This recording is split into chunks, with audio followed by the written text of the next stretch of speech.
Buenas noches, queridos hermanos que están reunidos en nuestras parroquias en la arquidiócesis aquí de Guadalajara. Estamos muy contentos por encontrarnos, aunque sea de esta manera, que esta tecnología, que estas redes sociales nos ayuden a estar cerca y a que podamos seguir nuestros procesos de trabajo, de evangelización, todo este esfuerzo que queremos hacer juntos. Pues estamos ya dando inicio a esta semana diocesana de formación para laicos. Gracias por acudir a este llamado, por estar ahí en su parroquia. Gracias también a nuestros sacerdotes. Y en este día, pues saben que empezamos con el primer tema, que es México 2021. Ven, Dios Espíritu Santo, y envíanos desde el cielo tu luz para iluminarnos. Ven, Padre de los pobres, luz que penetra en las almas, dador de todos los dones, fuente de todo consuelo, amable huésped del alma, paz en las horas de duelo. Eres pausa en el trabajo, brisa en un clima de fuego, consuelo en medio del llanto. Ven, luz santificadora, entra hasta el fondo del alma de todos los que te adoran. Sin tu inspiradora divina, los hombres nada podemos y el pecado nos domina. Lava nuestras inmundicias, fecunda nuestros desiertos, cura nuestras heridas, doblega nuestra soberbia, calienta nuestra frialdad, endereza nuestras sendas, concede a quienes ponen en ti su fe y su confianza tus 7 sagrados dones. Danos virtudes y méritos, danos una buena muerte y contigo el gozo eterno. Amén.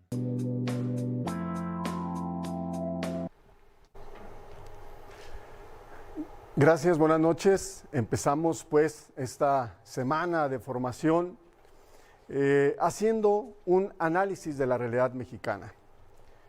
No intentaremos en 20, 30 minutos hacer un análisis minucioso de todo lo que pasa en México. Prácticamente sería imposible, demasiado pretencioso. ¿Qué podemos hacer? Vamos a tomar como referencia lo que nos dicen los obispos mexicanos. En el año 2010, el episcopado mexicano publicó un documento, un buen documento, un documento acucioso, titulado Que en Cristo nuestra paz, México tenga vida digna. En el número 104 de este documento, los obispos señalaban que uno de los graves problemas que tiene México es la descomposición del tejido social. La descomposición del tejido social. Luego, en la cuarta asamblea que celebramos en la arquidiócesis de Guadalajara, nos acercamos para descubrir las periferias existenciales prioritarias que tiene nuestra diócesis. Y descubríamos 3 periferias concretas: la problemática que hay en las familias, las problemáticas que hay en los jóvenes, y también se hablaba de una tercera periferia, la descomposición del tejido social. En efecto, uno de los graves problemas que tiene México, uno de las causas raíz de todos los problemas que hay en México es la descomposición del tejido social. Cuando salíamos de la cuarta asamblea, salíamos contentos, salíamos con ánimo por estar en la reconstrucción del tejido social, contentos, animados. Pero también salíamos con una gran duda: ¿qué es el tejido social? ¿A qué nos referimos cuando hablamos de que el tejido social está descompuesto? Pero además, ¿por qué afirmamos que el tejido social está descompuesto? 2 preguntas, 2 dudas con las que nos quedábamos después de la cuarta asamblea. Permítanme comenzar respondiendo a la segunda pregunta. ¿Por qué decimos que el tejido social en México, en Jalisco, está descompuesto? Si nosotros usáramos términos médicos, tendríamos que decir que tenemos tres síntomas de una grave enfermedad. Tres síntomas de una grave enfermedad. El primero de esos síntomas es la violencia. El segundo de estos síntomas es la pobreza. El tercero de estos síntomas es la corrupción de las fuentes de vida. Son tres síntomas de una enfermedad muy, muy grave. La descomposición del tejido social. La descomposición del tejido social. Empecemos hablando del primer síntoma, la violencia. En el año 2016, una institución londinense, el Instituto Internacional para Estudios Estratégicos, que se dedica a medir los índices de violencia en el mundo, nos dijo que justo en ese año, 2016, México fue el segundo país más violento de ese año. Después de Siria, un país abatido por el Estado Islámico, por una guerrilla interna, México fue el país con más muertos en el mundo. En Siria, en 2016, teníamos 50,000 muertos por violencia. En México fueron 23,000. Estuvimos en ese año sobre países como Irak y Afganistán, que en ese año tuvieron 17,000 y 16,000 muertos respectivamente. En México tuvimos una situación de mayor violencia, de más muertos que Irak y Afganistán. Algo realmente preocupante, una situación que debe alarmarnos.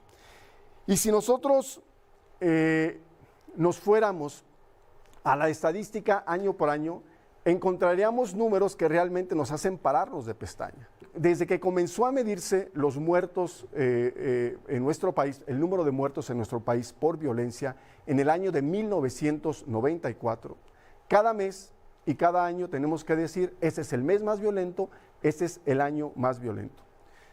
Para que nos demos una idea, de 2007 a 2017 en México hubo un total de 240,477 homicidios dolosos. 240,477, es decir, casi 1,000,000 de muertos por violencia en nuestro país. Una cifra terrible, una cifra dramática.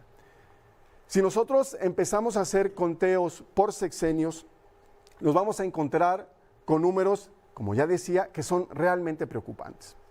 En el sexenio del presidente Felipe Calderón, el Secretariado Nacional de Seguridad Pública, esta instancia gubernamental que mide los homicidios dolosos por día, por mes, por año, nos dijo que en este sexenio, en el sexenio calderonista, hubo un total de 83,000 homicidios dolosos.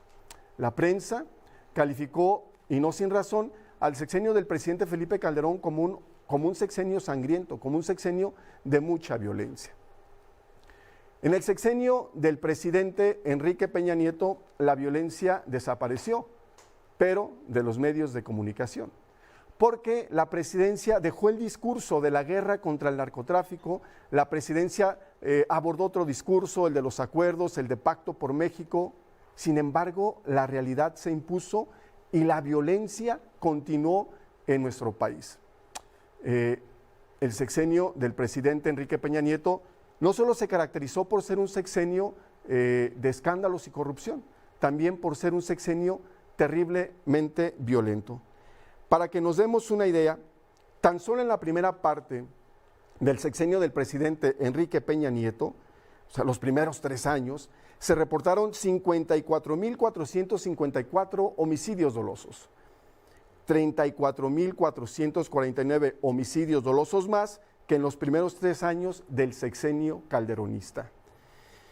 El periodo presidencial peñista acabó con un total de 156,437 homicidios dolosos, 83,000 en el sexenio del presidente Felipe Calderón, más de 156,000 en el sexenio del presidente Enrique Peña Nieto.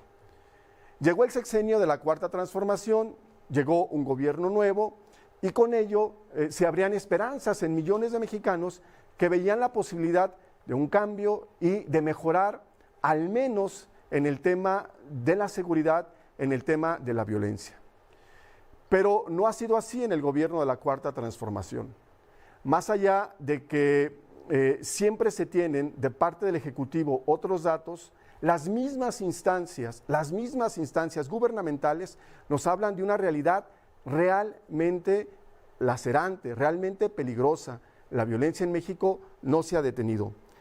Para que nos demos una idea, en lo que va del sexenio del presidente Andrés Manuel López Obrador, estos 2 primeros años, llevamos un total de 70,532 homicidios dolosos, 70,532 personas asesinadas. Más del 80% de los asesinatos cometidos en el sexenio de Felipe Calderón. De seguir así, el año que entra, la primera parte del sexenio del presidente Andrés Manuel López Obrador tendrá más homicidios dolosos que todo el sexenio del presidente Felipe Calderón. La situación es realmente preocupante, la violencia en México no se detiene. Y si hablamos de Jalisco, la violencia es también preocupante. Tenemos que decir con mucho dolor que Jalisco es una tumba, una gran tumba clandestina abierta. Más allá del discurso triunfalista que a veces escuchamos en las autoridades y en la autoridad, lo cierto es que la situación en Jalisco es preocupante. Para que nos demos una idea, los 2 sitios con el mayor número de cuerpos exhumados en México son el Mirador en Tlajomulco de Zúñiga y el fraccionamiento Los Sabinos en El Salto. 2 realidades realmente lacerantes. Muertos, desaparecidos. Jalisco es el estado con mayor número de desaparecidos. Ese es el primer síntoma de una grave enfermedad, la violencia. El otro síntoma es la pobreza. En México la pobreza duele. En México la pobreza es un escándalo. Para que nos demos una idea, 8 millones de mexicanos viven en situación de pobreza comparadas con los niveles de pobreza que se viven en el África subsahariana. Más de 63 millones de mexicanos, no tienen lo mínimo indispensable para vivir, es decir, no tienen el suficiente dinero para vivir sobre la línea de bienestar. En otras palabras, el dinero no les alcanza para comprar. Hace 5 años aseguraba que al menos el 70% de la población mexicana vive en condiciones de pobreza. Y la pobreza que más crece y lo que más preocupa es la pobreza laboral. ¿Cuál es la pobreza laboral? La de el padre de familia, la madre de familia que trabaja 8 horas al día, 5 o 6 días a la semana, horas extras, y no tiene el dinero suficiente. Según un estudio que realiza semestralmente la Universidad de Guadalajara, una familia promedio que vive en el área metropolitana está compuesta por 4 integrantes. Para que un padre de familia pueda darle de comer a esos 4 integrantes, es decir, para que un padre de familia pueda acceder a los productos y servicios de la canasta básica, necesita mensualmente más de 15,000 pesos. Lo cierto es que el sueldo promedio en Jalisco, el sueldo promedio de los jaliscienses es acaso poco más de 6,000 pesos. El promedio de los que viven en Jalisco, en el área metropolitana de Guadalajara, no pueden acceder a los productos y servicios de la canasta básica. Ese es el segundo síntoma. Primero, la violencia. Segundo, la pobreza. El tercer síntoma de esta grave enfermedad es la corrupción de las fuentes de la vida. Las fuentes de la vida son consideradas el vientre materno y la familia. Hay una inexplicable obsesión de legisladores de casi todos los partidos por hacer legal el aborto en México. No hay semana, no hay mes, no hay legislatura donde no encontremos iniciativas cuyo objetivo es despenalizar el aborto en nuestro país. Se arman grandes debates, se hacen grandes promociones. Pareciera que a los legisladores no les es suficiente la sangre que se derrama en las calles por la violencia. Abogan por la violencia más cruel y despiadada, que es la que se da en el vientre materno, toda vez que es en contra de una persona que no se puede defender. Junto a la despenalización del aborto, hay también una postura ideologizada, poco reflexiva, que pretende legalizar o tergiversar la naturaleza y la misión del matrimonio, de la familia. Y se habla de nuevos derechos, se tergiversa el lenguaje, y también tenemos iniciativas a nivel local y a nivel federal cuyo objetivo es desvirtuar la naturaleza, como les decía, y la misión de la familia. Para que nos demos una idea, en este 2020 hay más de 73 iniciativas, tanto locales y a nivel federal, que tienen este objetivo, o bien legalizar, despenalizar el aborto, o atentar contra la naturaleza y la misión de las familias. 3 síntomas, pues, 3 síntomas de una grave enfermedad: la descomposición del tejido social. Ahora bien, la pregunta es, ¿qué es el tejido social? ¿Cómo entendemos el tejido social? El tejido social no es otra cosa que el entramado de relaciones que establecemos con los otros.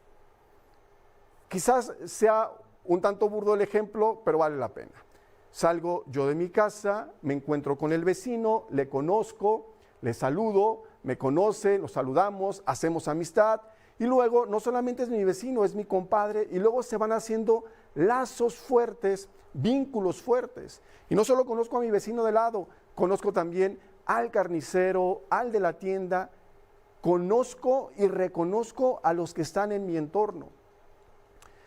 Según un texto muy interesante sobre el tejido social publicado por jesuitas, que se llama El tejido social, una apuesta por la paz, el tejido social no es otra cosa que el reconocimiento que yo hago del otro como alguien semejante a mí. Cuando hay un tejido social sólido, cuando hablamos de un tejido social sólido, hablamos de que cada uno de los miembros de la sociedad reconocemos en el otro un don para nosotros. El otro es un don para mí. Y pasa que en las circunstancias que nosotros estamos viviendo en el país, el otro, lejos de ser un don para mí, se convierte en una especie de amenaza. No sé si ustedes han escuchado esta expresión, pero suele ser muy común. Yo no me meto con los demás para que los demás no se metan conmigo. Incluso hemos construido ciudades,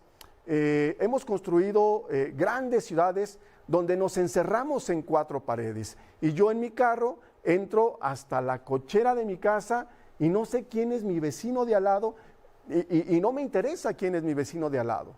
Mientras menos me involucre, yo me siento más tranquilo y menos comprometido, atentando contra la naturaleza relacional de la persona. Somos más y mejores personas entre más y mejores relaciones establecemos. Cuando hablamos que el tejido social de nuestro país está roto, hablamos que no reconocemos en el otro un don para nosotros mismos. Y entonces lo vemos como una amenaza. Y entonces se me hace fácil robarle, asesinarle, se me hace fácil manipularle, se me hace fácil no darle un salario justo, porque no reconocemos en el otro la dignidad que nosotros mismos tenemos. En México, el tejido social está roto. Este 2021 es un año muy importante, es un año electoral. Es un año en el que los católicos de la Arquidiócesis de Guadalajara y todos los católicos del país no podemos permanecer al margen del proceso electoral, no podemos permanecer indiferentes. Nosotros, los católicos, tenemos que conocer las plataformas de los partidos políticos, tenemos que conocer las propuestas de los políticos y revisar si estas propuestas, estas plataformas responden verdaderamente a los graves problemas y a los desafíos que tenemos como país. Todos nos van a decir que van contra la violencia, que van contra la pobreza. Sí, pero ¿cómo? ¿Cómo le van a hacer? Tenemos la gravísima obligación de conocer esas propuestas. Tenemos el deber de preguntar, de cuestionar, de mandar un correo electrónico, de juntarme con los vecinos, de juntarme con la comunidad parroquial para juntos reflexionar y tomar las mejores decisiones en este proceso de los principales partidos de nuestro país. No sin mucho desaliento, porque uno acaba por pensar o acaba por creer que no les interesa a México, sino permanecer en el poder. Ya no hay tiempo para esperar a los políticos. Lo que no hagamos nosotros, los ciudadanos, lo que no construyamos nosotros, difícilmente se va a hacer. Por ello, es muy importante la participación de nosotros. Por eso es muy importante conocer la realidad, confrontarla con las plataformas políticas para que nosotros podamos tomar las mejores decisiones. De esto se trata esta semana, de esto se tratan estos talleres, de que nosotros podamos involucrarnos para tomar una decisión inteligente y una decisión sabia. Muchísimas gracias por este tiempo, por este espacio. Espero que a partir de ahora nos animemos y nos motivemos y no faltemos a esa semana de formación. Gracias. Gracias, Arnold Omar, por este escenario, este análisis de la realidad con este tema que iniciamos de México 2021. Apenas estamos dando pasitos, este es el primer día del trabajo, así que continuemos con nuestro programa. Vamos ahora a el panel de expertos. Vamos a escuchar un diálogo sobre el tema y vamos a tenerlo moderado por Ángel Iván Alcalá Gómez. Él nos hará este espacio con personas que están listas ya para que podamos dialogar el tema y entremos en profundidad en este México 2021. Buenas noches a todos. Seguimos trabajando en esta semana de formación para todos ustedes y con mucho gusto preparamos estos contenidos para llevarlos hasta cada una de sus parroquias.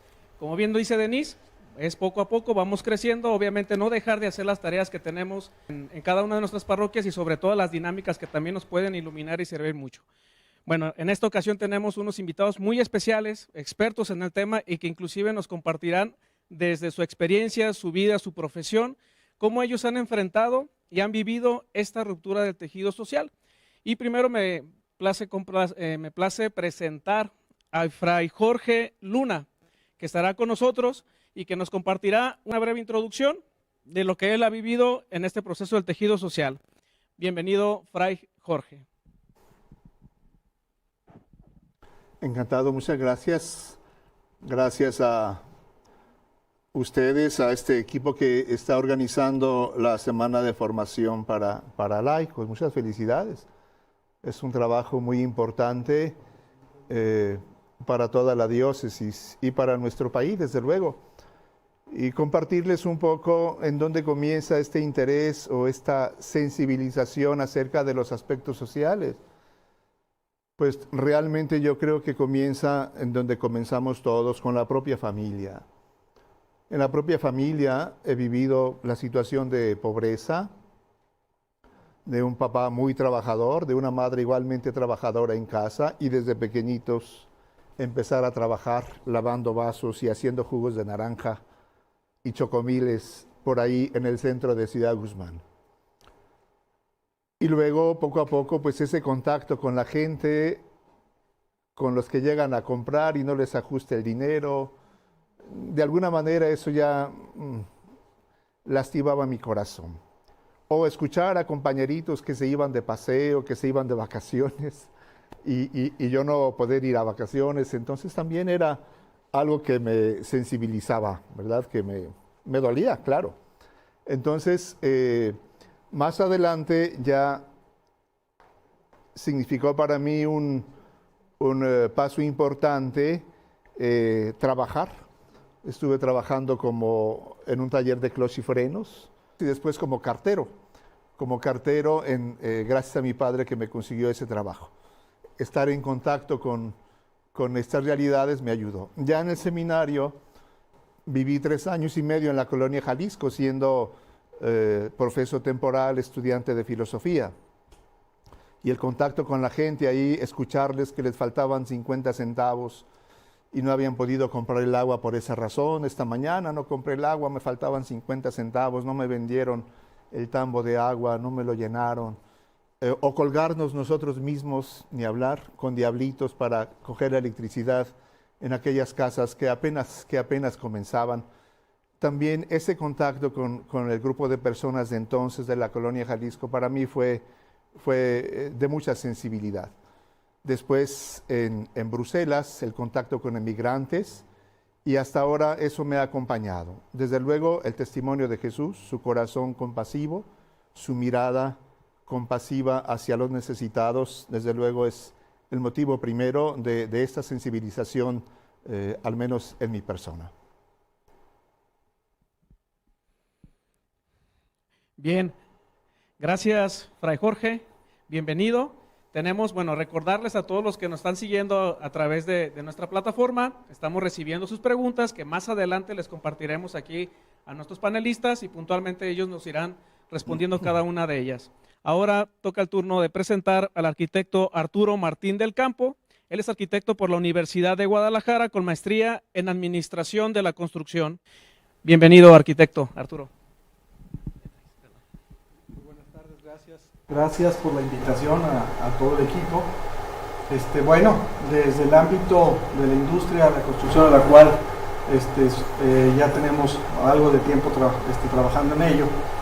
Somos una empresa de segunda generación y nos hemos enfrentado ante una necesidad bastante recurrente del aprovechamiento y el desarrollo de la gente que nos rodea, nuestros colaboradores. Nuestros colaboradores sufren de bastante falta de atención, de poder tener objetivos y rutas para poder desarrollarse y para poder brindar a su familia un futuro un poquito más esperanzador. La industria a la cual nosotros nos dedicamos, que es la construcción, está inmersa en temas bastante recurrentes de corrupción, bastante recurrente por la delincuencia.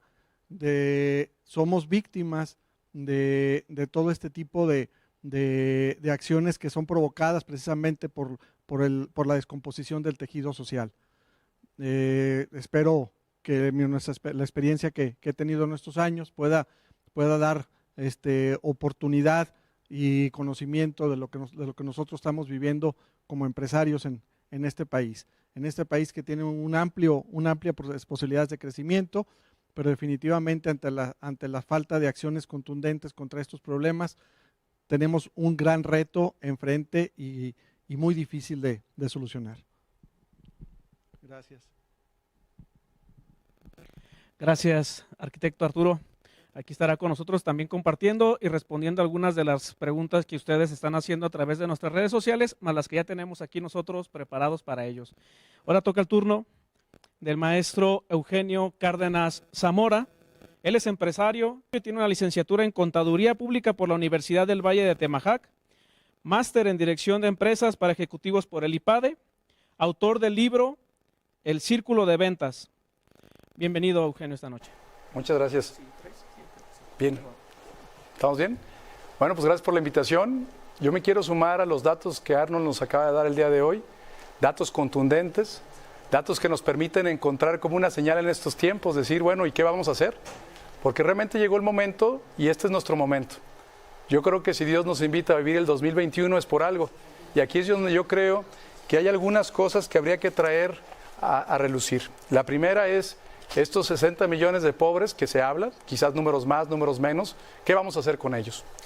La tercera, este tema de violencia, de drogas, de falta de cultura de esfuerzo, y bien lo decía ahorita Fray, él lo que hacía era trabajar para poder crear sustento. ¿Cómo podemos mirar el día de hoy? A través de todas aquellas acciones que nos permitan voltear y verlo con esperanza el 2021. Un punto muy importante que nos preocupa a los empresarios. una falta de seguimiento a políticas que nos puedan permitir competir contra el mundo. Esa falta de seguimiento que nos pueda hacer un país prometedor, un país que permita la inversión extranjera y sobre todo un país que a los propios mexicanos nos permita invertir en nuestro país y que no nos dé miedo vivir este momento. Lo que nos debe dar miedo es no hacer nada con el momento que estamos viviendo. Precisamente hace 6 años tuve la oportunidad de estudiar un diplomado de formación social en la UCE, una organización que pretende que todas aquellas personas que decidan apostarle a los valores en la forma de hacer negocio, podamos encontrar una esperanza cuando vemos que no hay esperanza. Hoy día creo que las grandes preguntas a replantear es qué vamos a hacer con la tecnología, qué vamos a hacer con el COVID, qué vamos a hacer con el gobierno que tenemos y sobre todo qué vamos a hacer con nuestro metro cuadrado que nos corresponde para poder hacer la diferencia en estas empresas, en estas familias y sobre todo en la sociedad que pertenecemos. Muchas gracias por la invitación. Gracias, maestro Eugenio. Bueno, agradecer a cada uno su participación. También tenemos al licenciado Arnold Omar Jiménez, que nos va a acompañar en este panel y que también tenemos preguntas para él. Después de la exposición tan interesante que nos compartió, pues sin duda también han generado o hemos generado entre todos nosotros una serie de preguntas y cuestionamientos sobre el mismo tema y que también él tendrá la oportunidad de aclararnos algunos de ellos. Y por lo pronto quiero iniciar con algunas de las preguntas que ya teníamos y que fueron surgiendo en el transcurso de esta exposición. Y quiero preguntarle a Arturo, mi estimado, desde tu experiencia en organizaciones vecinales, como la has tenido ya en tu trayectoria y un poquito en tu experiencia, y como emprendedor, ¿cómo afecta la violencia, ¿sí?, a los mexicanos desde ese ámbito donde tú te has desarrollado? Bueno, la violencia no es un tema que tenga un tinte particular. Creo que la violencia nos la enfrentamos todos y cada uno de los habitantes de este país, en todo momento. La violencia ha sido un pan común que todos los días lo tenemos que saborear muy amargamente. Ya nos comentaba Arnold precisamente con los datos tan duros que comentaba. Yo creo que faltaría una estadística más puntual en el sentido de cuántos mexicanos hemos pasado por un acto de violencia. Llámese violencia familiar, llámese violencia organizada, llámese la falta de las necesidades mínimas que debemos de tener, como es el de vivir en un lugar seguro y que la autoridad nos brinde esa posibilidad. La verdad es que todos los que vivimos en el país lo hemos vivido de alguna u otra manera. En las organizaciones vecinales en las que he tenido la oportunidad de participar es un reclamo, es una desesperación. Muchas veces el tener que buscar alguna herramienta desde el punto particular o de organizaciones vecinales debido a que la autoridad no ha ejercido su deber. Y su deber es brindar precisamente esa tranquilidad a cada uno de los que vivimos en este país. Yo creo que es muy, muy contundente el hecho de que desconfiemos inclusive de nuestras autoridades que son las que deben de estarnos brindando esa tranquilidad y la verdad es que no la sentimos como tal. ¿Sí? Carecemos totalmente de ellas y buscamos malamente tomar esas acciones. No somos nosotros los que las debemos de tomar. La venganza o las acciones que hagamos nosotros por cuidarnos son acciones de sobrevivencia debido a que la autoridad no está ejerciendo su acto y su capacidad para poderlos brindar esa tranquilidad. Muchas gracias. Bien, tenemos otra de aquí de las preguntas que nos han llegado y esta es para el maestro Eugenio. ¿Cómo ve desde el mundo empresarial la situación de pobreza en nuestro país? Bueno, pues definitivamente es algo crítico, mas sin embargo es algo que no ha cambiado en los últimos años. O sea, creo que es algo que hemos dejado a un lado, es algo que nos ha importado poco. Y yo creo que otra vez volvemos a este punto de empezar por nuestro metro cuadrado.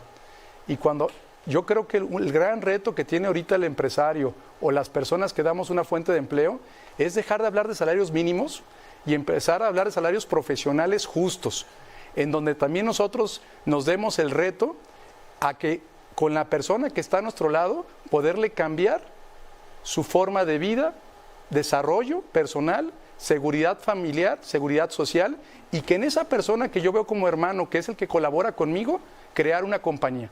En esa compañía que nos pueda permitir, tanto a él como a todos los que están a nuestro lado, pues empezar a hacer una luz. Porque aunque la oscuridad está grande, creo que en cada uno de nosotros podemos brillar a través de esas luces de esperanza de estas empresas que pueden ser plenamente humanas, socialmente responsables y altamente productivas para competir con el mundo. Gracias, maestro Eugenio. Y tenemos una pregunta para Fray Jorge. ¿Usted cree que la Iglesia Diocesana de Guadalajara, o en su experiencia también en México, está teniendo algunas acciones o tomando acciones para precisamente reconstruir el tejido social? Desde luego, yo creo que sí, esta es una acción en ese sentido. Esto que estamos haciendo aquí es un despertar o intentar despertar nuestra propia conciencia y la conciencia de los fieles laicos. Y aunque no haya personas no católicas siguiendo esta emisión, pues desde luego, esa es una pequeña acción. Y desde luego hay muchas otras. Quizás se ha insistido, puedo pensar, en el aspecto asistencial. Lo digo así un poquito de pasada, pero quizás el reto, el desafío estará en proponer trabajos más estructurados que involucren más a las personas, que se comprometan más ellas mismas, como nos hablaban hace un momento de nuestro metro cuadrado. El tejido social, me gusta mucho la imagen del tejido. Todo tejido se hace con una cierta cantidad de hilos, pero cada hilo es uno. Cada hilo cada cual es individual. Si no se presta ese hilo, si no se atreve a juntarse con los otros, no habrá ningún tejido posible. Yo creo que eso podemos pensarlo en una misma familia y en cualquier grupo humano. No solamente a nivel de individuos, yo creo que también a nivel de grupos de personas. Una parroquia tiene distintos grupos y cada grupo puede ser pensado como un hilo y necesitan irse tejiendo entre sí. Yo pienso que ese es el mensaje del ámense unos a otros, ¿no? Es decir, salgan de ustedes mismos, como hemos escuchado a lo largo de estos últimos años en el discurso y en la propuesta de la Iglesia, que no es otra que la de Jesús, ¿verdad? Salir, ir y encender esa pequeña luz. Aunque la oscuridad puede ser justamente muy amplia, como nos recordaban hace un momento, Jesús nos ha dicho muy claramente, ustedes son la luz del mundo. Ustedes son la luz del mundo. Nosotros somos esta luz que necesitamos iluminar la oscuridad. Hace mucho que me encontré un proverbio chino. De pronto bromeaba yo pensando, se me hace que Jesús leyó a los chinos. Pero este proverbio dice, más vale encender una luz que estarse quejando de la oscuridad. Creo que por ahí la Iglesia de Guadalajara, desde luego, ha hecho los esfuerzos necesarios y todavía podemos hacer mejor nosotros como Iglesia de Guadalajara, desde luego. Estamos haciendo, ha hecho y haremos con el favor de Dios. Muchas gracias, Fray. Sin duda, unas palabras que nos iluminan, nos orientan, nos motivan, pero también nos comprometen. Bueno, tenemos una serie de preguntas también y que pueden ser, ahora sí que a ustedes, a la participación abierta, si quieren abonar, si quieren inclusive agregar algo más, pues estamos en la disposición también de que ustedes puedan agregar un poquito más a estas preguntas que nos van haciendo las parroquias, las diferentes parroquias a través de sus moderadores. Cada parroquia, recordad, tiene moderadores y aquí tenemos un chat donde estamos en contacto con todos ustedes. Todas las dudas, todos los comentarios aquí los tenemos. Entonces, de alguna otra forma los hacemos llegar para que precisamente nos quede más claro la reflexión de cada día. Y aquí directamente le dijeron, bueno, al exponente Arnold, le preguntan precisamente, te voy a hacer dos. Dice, en primera dice que si hay algún plan o algún proyecto de la diócesis como tal para erradicar el tema de la violencia, si existe. Y en ese mismo sentido dice, si tienes tú de conocimiento de algún otro país donde han erradicado la violencia o han luchado por disminuir los índices de violencia. Sí, bien, pues la Arquidiócesis de Guadalajara ha empezado un proceso diocesano con la llegada de un proceso nuevo con la llegada del señor cardenal José Francisco Robles Ortega. Y en este caminar, sin duda que hemos encontrado distintos retos, distintos desafíos que tenemos como iglesia. Uno de ellos es la violencia. Y justamente el tema que nosotros compartíamos tenía que ver con una de las raíces de esta violencia, que es la descomposición del tejido social. La iglesia de Guadalajara, para dar respuesta al fenómeno de la violencia, hoy pide que trabajemos en la reconstrucción del tejido social. No hay recetas. Si no, vamos a encontrar una receta que nos diga, si le haces así y luego así, entonces el tejido se va a reconstruir. Pero sí hay algunos lineamientos, hay algunos trabajos que han hecho, por ejemplo, los jesuitas en ese sentido. Hay una iniciativa concreta que ahorita impulsa Monseñor Engelberto Polino, que se llama Corresponsabilidad, y todas estas iniciativas abonan a reconstruir el tejido social, por lo tanto, abonan a una de las causas profundas de la violencia, que es la descomposición del tejido social. Si en cada comunidad parroquial, si cada organismo laical nos comprometiéramos a trabajar en esta reconstrucción, seguramente pondríamos nuestro granito de arena para recuperar la paz. Hay países donde se ha recuperado la paz, hay muchísimas experiencias. Quizás la más cercana para nosotros sea Colombia, donde hubo una apuesta decidida a reconstruir la paz con una estrategia muy curiosa, muy interesante, que se llamaba el buen trato. Era una política pública transversal que tenía como objetivo reconocer en el otro a alguien semejante a mí. Y entonces la política pública era: con buen trato te trato. Y te certificaban como bien tratante, había un decálogo del bien tratante. Hay muchas iniciativas, pero me da la impresión de que sí, los partidos políticos, los políticos están más ocupados en cómo permanecer en el cargo que en hacer una política pública que realmente pueda incidir para erradicar la violencia en el país. Gracias, Arnold. Arturo, ahora nos quiere aportar algo más. Adelante, estimado. Creo que voy a poner en la mesa el tema de que la violencia ha sido un artículo de venta de nuestros políticos. Al no existir la violencia, a veces me pregunto, entonces, ¿cuál será mi propuesta de cambio ante esta situación? En un país donde las cosas son bollantes, donde las cosas van que en respeto a cada uno de nosotros, a mi hermano que tengo enfrente, yo creo que los partidos políticos tienen mucho que ver precisamente en este tema de la violencia como un ente de venta, como una acción de venta. Por lo cual, los partidos políticos que hasta ahorita yo no he visto realmente que haya una acción contundente en contra de la violencia. Yo creo que les ha sido rentable y creo que es algo que debemos de pensar, ¿sí? Porque no veo yo alguna acción que realmente involucre a la sociedad en modificar, por ejemplo, los valores, ¿no? Empezar a volver a darle valor a esos conocimientos que nuestros abuelos y nuestra familia misma nos dio como educación, que es parte fundamental del respeto a los demás, del respeto a las terceras personas, a mi hermano que tengo enfrente.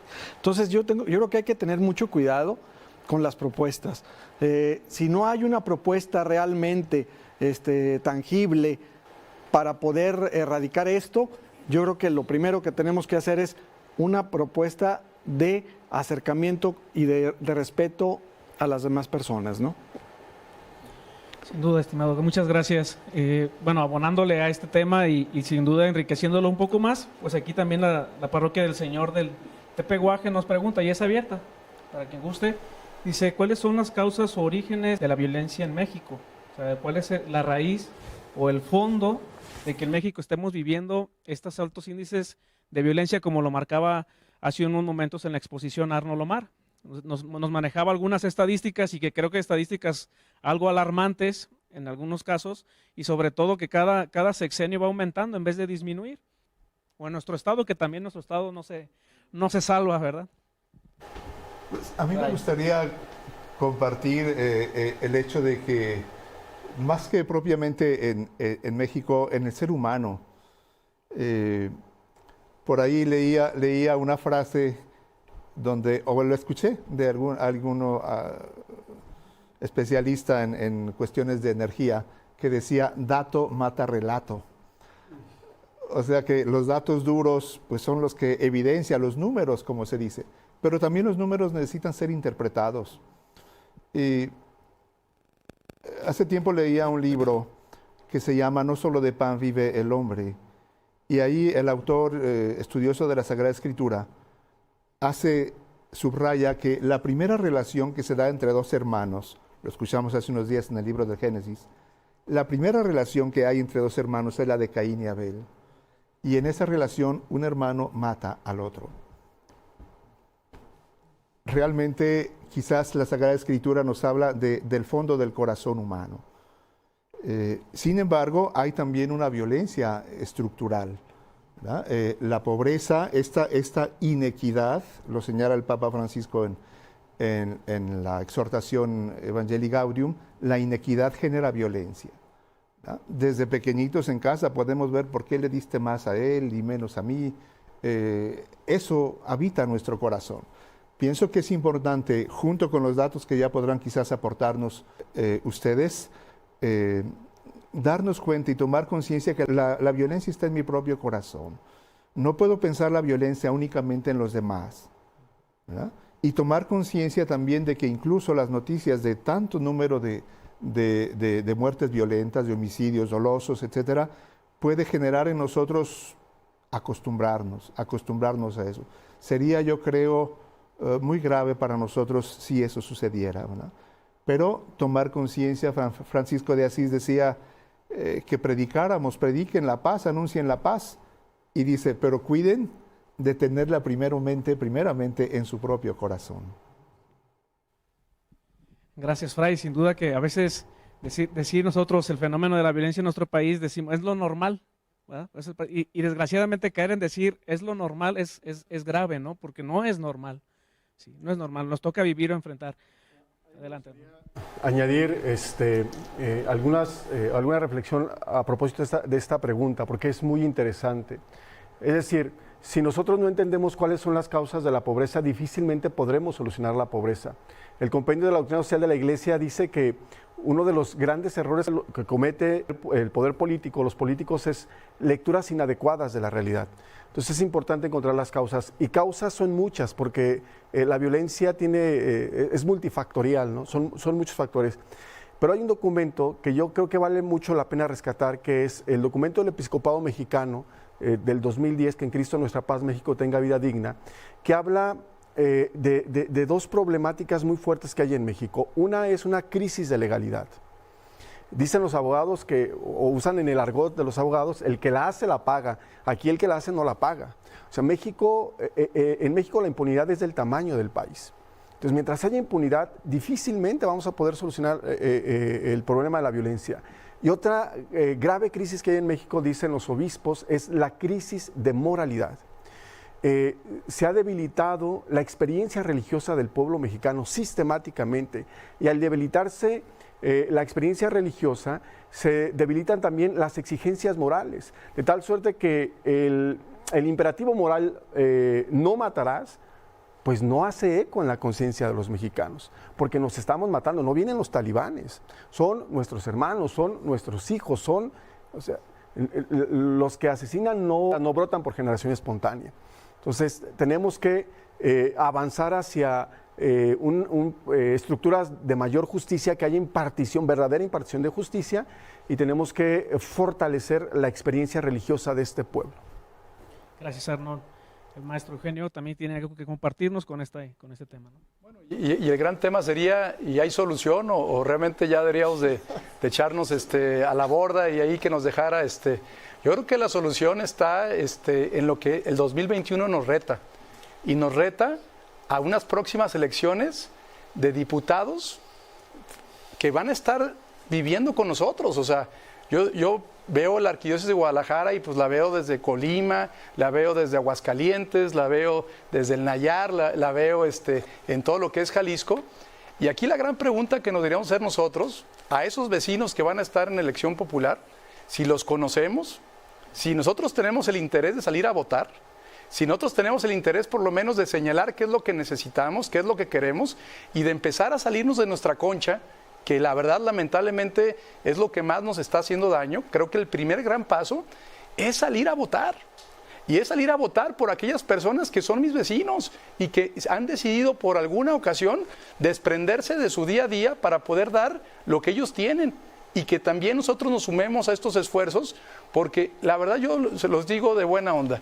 Pues lamentablemente me tocó vivir el 2021, soy papá, soy esposo, soy empresario, pero también soy ciudadano. Que no se nos olvide esa parte. También es una responsabilidad moral de nosotros como católicos representar la ciudadanía que nos corresponde. Entonces, definitivamente yo creo que pues hace bien rezar, es bueno, pero también hace ejercer nuestros derechos. Y ahí es donde yo quiero invitar a nuestros hermanos católicos que empecemos a sumarnos, porque el gran enemigo que pasó el 2018 fue el no salir a votar, dejar que muy poquitos decidieran por nosotros.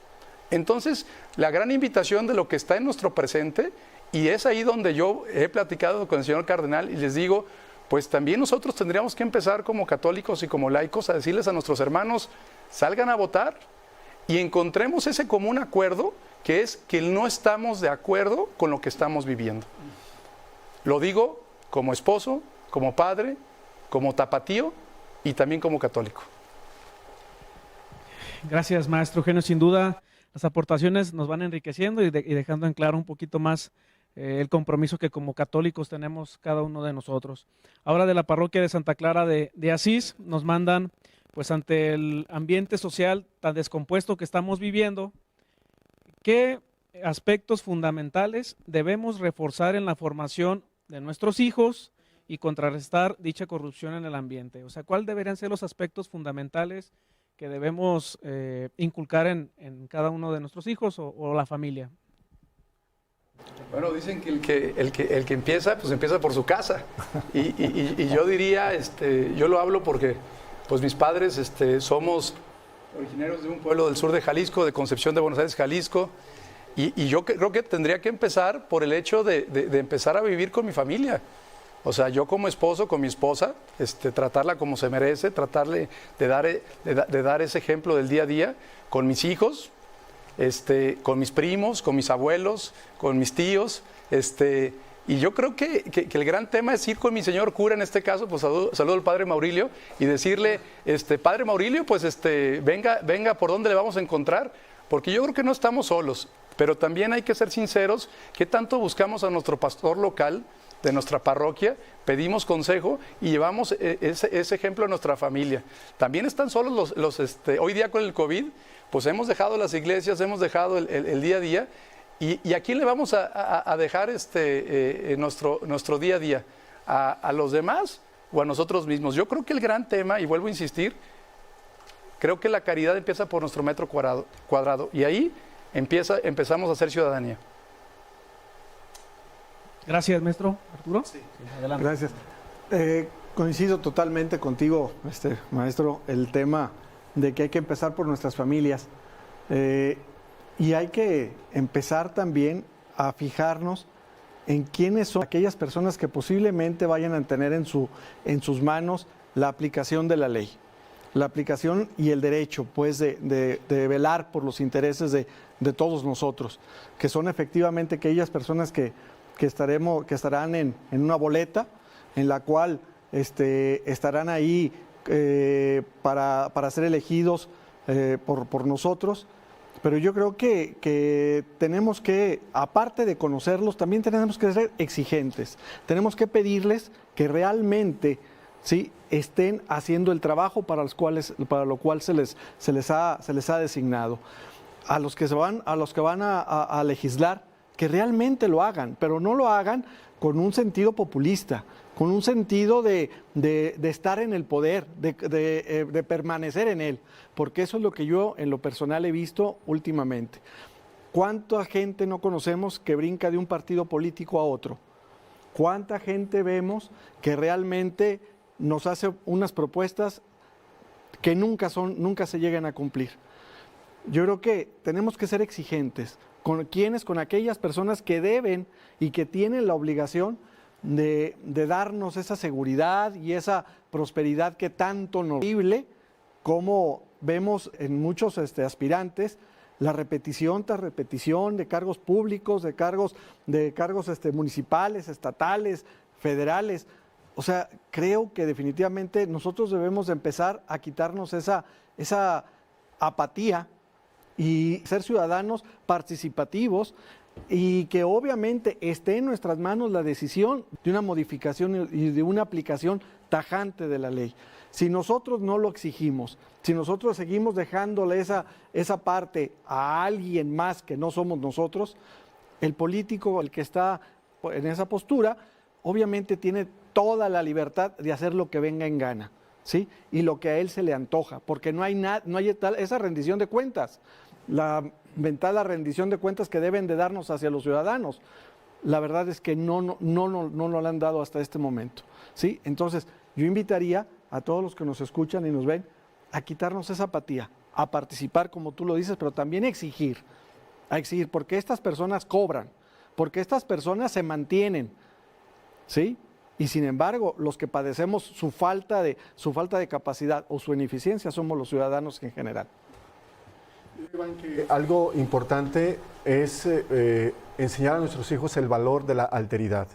Es decir, el otro es un valor para mí. Eso es clave en las familias y desde las familias. El otro tiene algo que aportarme.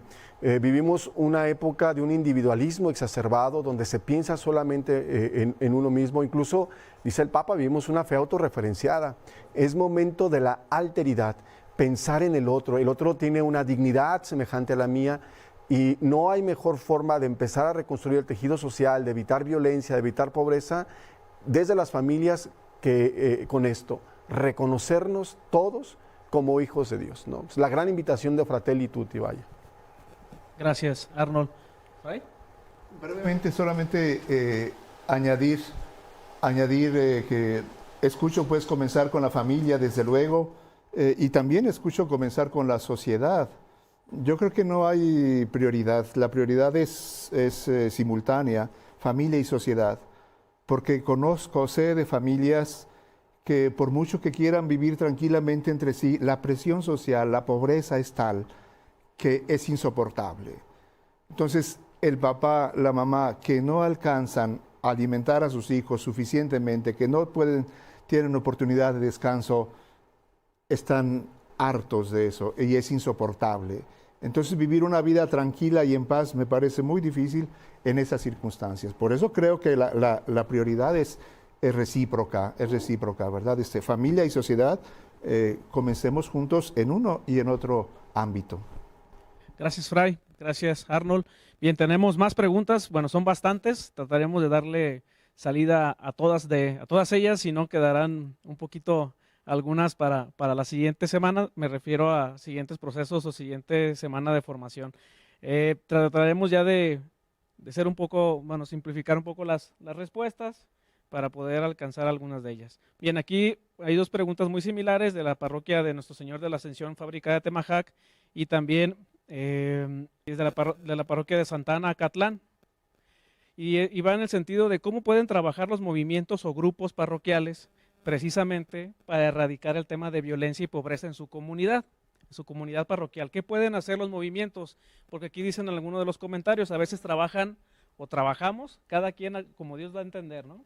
Cada quien desde las pastorales agarra como su forma de trabajo y le da por donde cree. ¿Qué pueden hacer? Primero, ¿qué consejo le podemos dar a los grupos o movimientos parroquiales para empezar a transformar o recomponer este tejido social tan descompuesto que vivimos? Y la otra, en el mismo sentido, ¿cómo podemos hacer dicen ellos, trabajar en conjunto con los sacerdotes? O sea, ¿qué tanto compromiso tienen los sacerdotes también por colaborar en esta transformación social? Son dos preguntas aquí que estamos simplificándose en una de ellas. Quien guste contestarnos. Yo empezaría, si hablamos del tema del trabajo, sería acercarse a las empresas. En este caso tenemos a Coparmex a sus órdenes, me pongo a su disposición para abrir los canales para empezar.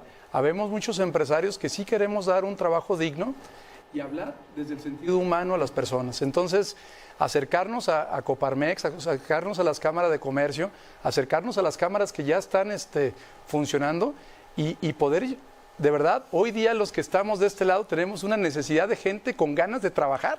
O sea, también es el otro tema de que salen sin buscar encontrar trabajo. Yo lo que diría es acerquémonos y empecemos a trabajar las cámaras empresariales con estos movimientos para encontrar trabajo digno para estas personas. Y me pongo a la disposición para hacer el contacto tanto en Cámara de Comercio como en Coparmex Jalisco. Gracias, maestro Eugenio. ¿Alguien más? Sí. La pobreza es un tema complicado. Yo creo que todos debemos de tratar de buscar pagar el sueldo justo a todos nuestros colaboradores. Esa sería una postura. Es también que los colaboradores, obviamente, capacitarlos y obviamente que tengan la oportunidad de una visión para poder desarrollarse. Esa visión se la tienes que brindar desde la empresa. Yo solicitaría también, porque es trabajo del gobierno en turno, que obviamente dé las oportunidades a todas las empresas de poder subsistir. Al final de cuentas, debemos de entender que en nuestro país, quienes realmente dotan de las oportunidades de trabajo son las empresas, son los empresarios. No es el gobierno en turno, no es el municipal, el estatal o el federal. Estos gobiernos deben de brindar las oportunidades a las empresas para poder desarrollarse.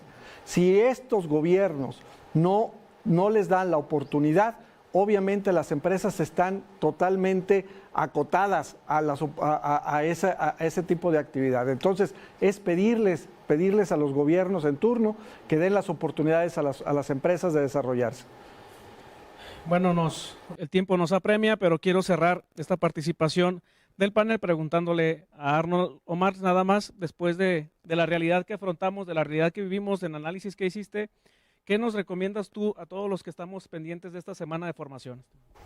Bueno, definitivamente, y también tratando de responder a la pregunta pasada, necesitamos construir redes. Necesitamos hacer redes entre los laicos, entre los católicos, redes que ayuden a superar la pobreza, redes que incluso puedan generar empleo. Si nos organizamos, si hacemos juntos, podemos transformar. Bueno, agradecerles a todos la participación. Nos quedamos con muchas preguntas, pero sin duda tendremos la oportunidad de contestarlas más adelante.